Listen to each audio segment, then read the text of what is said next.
Hi. So we shall discuss about Riemann mapping theorem in this video. So we have already seen this statement. So it establishes the existence of a conformal mapping between any two non-trivial simply connected regions. Non-trivial means we do not allow the whole complex plane C. Okay. So you start from an omega which is simply connected but not the whole complex plane. And then you have a analytic map from this omega onto the open unit disk. So it is 1-to-1 onto, and if you fix a z0 belongs to omega, then you can choose the map so that f of z0 equal to 0 and f dash z0 greater than 0. That means it is a non-trivial map, and this makes it unique. So there is a map between any simply connected region other than the whole complex plane onto the open unit disk, and this is unique also. And this will give you such a map between any two simply connected domain by composing with such maps. So this tells you that any non-trivial simply connected domain is conformally and topologically equivalent to the open unit disk. So let us prove this. First of all, since f dash z0 not equal to 0, f is conformal, so there is something which I had to mention. And in a neighborhood, you have a 1-to-1 analytic map. So that is quite simple. Now let me start the proof. Yeah. Before going to the proof, let us see what happens if omega equal to the whole complex plane. In the whole complex plane, if you have an analytic function which takes values in the open unit disk, that becomes bounded entire function. And you can apply Leibniz theorem to make it a constant. First, we prove uniqueness. Suppose there exist two such functions, say f1 and f2, and you consider the composition f1 composed with f2 inverse. You call it S. Then S is a 1-to-1 mapping of the open unit disk onto itself. Now we shall apply Schwarz theorem. So to apply Schwarz theorem, what happens? You compute S at 0, that is 0, and S dash at 0 is greater than 0. So what happens is that this is by Schwarz theorem, what happens? All such map will satisfy this inequality.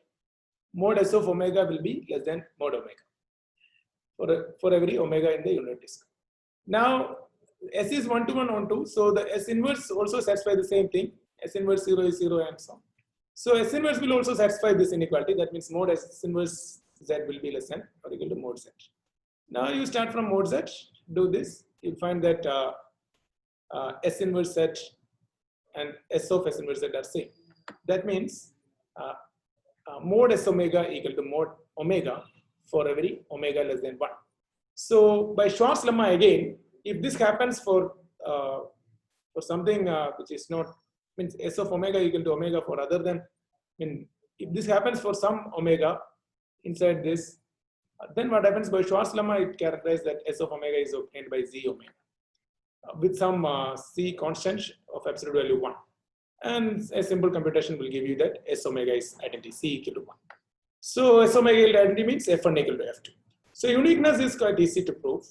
So for existence, we will use some results from the normal family and Arcela's theorem. What we do, first we construct the family of all functions G from omega to the closed unit disk, such that with three properties. G is analytic, 1-1, and at Z0 it is 0 and its derivative is positive at Z0. So you calculate all such functions and form this family. And the first thing is that we will prove that this family is non-empty. So to prove that this family is non-empty, what we do, we know that omega is not the whole complex plane. So you can find an A outside omega, a complex number. And therefore this square root function, square root of Z minus A, you can find that this is not, 0 is not there. Therefore, you can define a single valued branch of this on omega. So you define h of z equal to square root of z minus omega. So the property of square root function will tell you that hz does not take the same value twice. That means it will be 1-1 because we are restricting the branch. Also, it will not take the opposite values because if h of z is there, minus of h of z will not be there. that's again because of the property of the branch, because square root function will map onto the one half plane. So the other half plane will not be there in the branch. So now open mapping theorem will tell you that H is an open map. So H omega is an open set. Therefore, you know that H of Z naught is in H omega. So there is a small neighborhood around H of Z naught, which is fully contained in H omega, something like this. Okay. Now minus omega will not be there in the image. Therefore, it will not. So you look at mod omega minus H of Z naught less than rho. This will not touch H omega, because anything here in this disk, what happens that you apply minus here. So that will tell you if this happens, that means H of Z naught minus H of Z naught is in this disk. So that will not happen. So this disk is fully outside H omega. That means, in other words, mod H of Z, I mean H of Z means elements in H omega, plus H of Z naught will be always greater than or equal to rho. Because that is less than rho means that is inside, that means that will not touch with the disk. So a simple application of this will give that 2 into mod H of Z naught is greater than rho. And now you form G naught Z with this way, and you can easily prove that G naught is in F. I mean, you need to verify these 3 axioms. That is quite easily done by simple computation. So, I mean, we make use of these 2 inequalities to obtain this. I mean, somewhere here. So now H is analytic, and this quantity is greater than or equal to 0. Therefore, G naught is also analytic. I mean, that is another property to be verified. So all other properties you can verify very easily, fully done here. So what happens is G naught is an element in F. So we proved that G naught, I mean F is non-empty. Now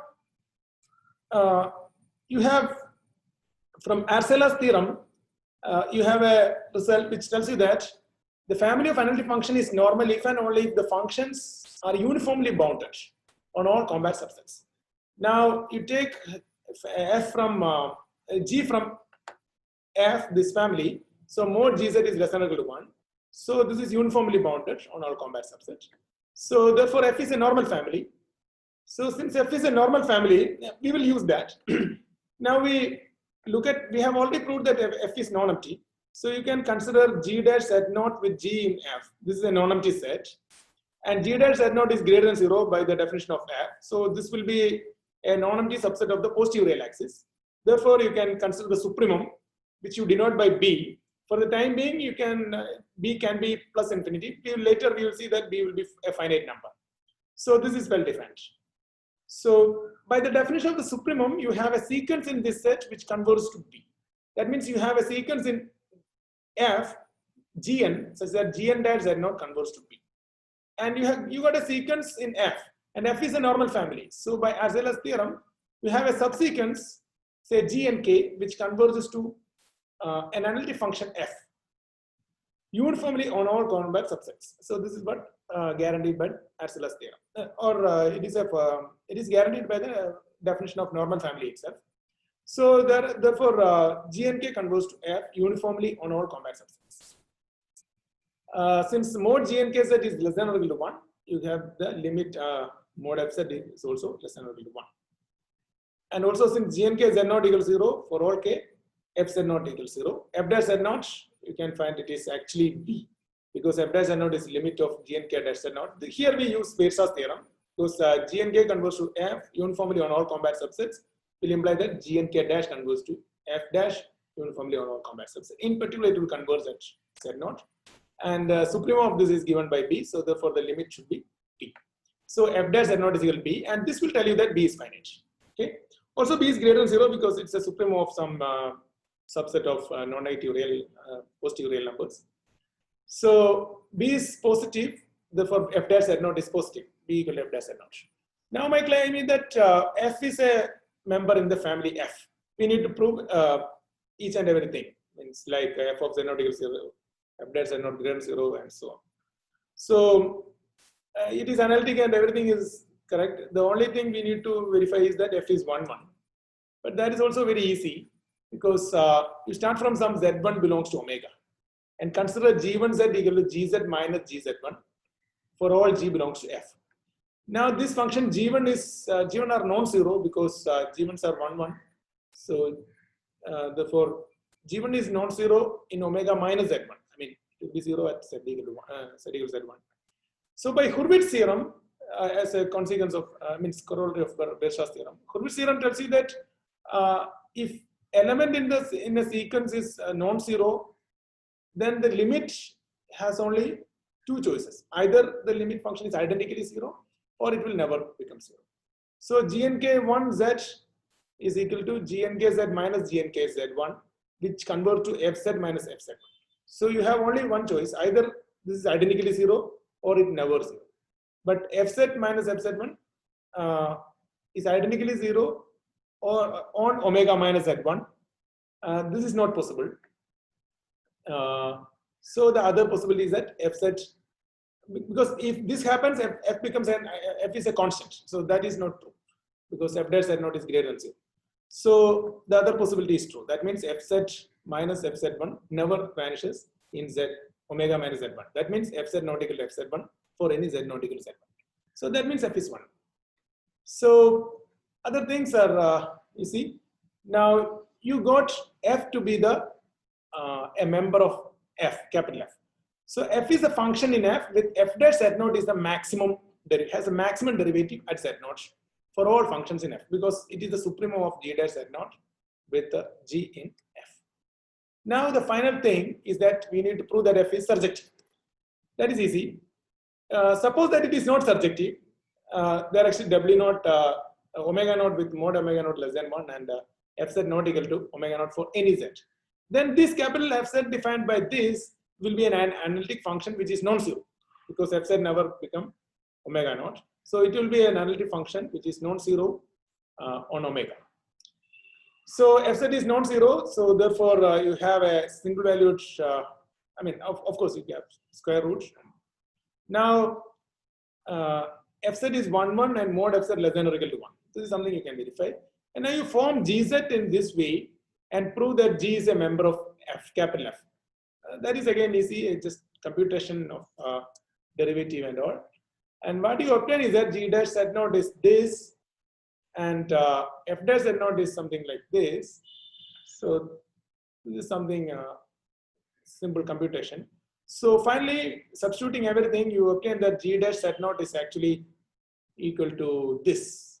And here you apply an inequality. So this is equal to b into 1 plus mod omega naught by 2 into square root of mod omega.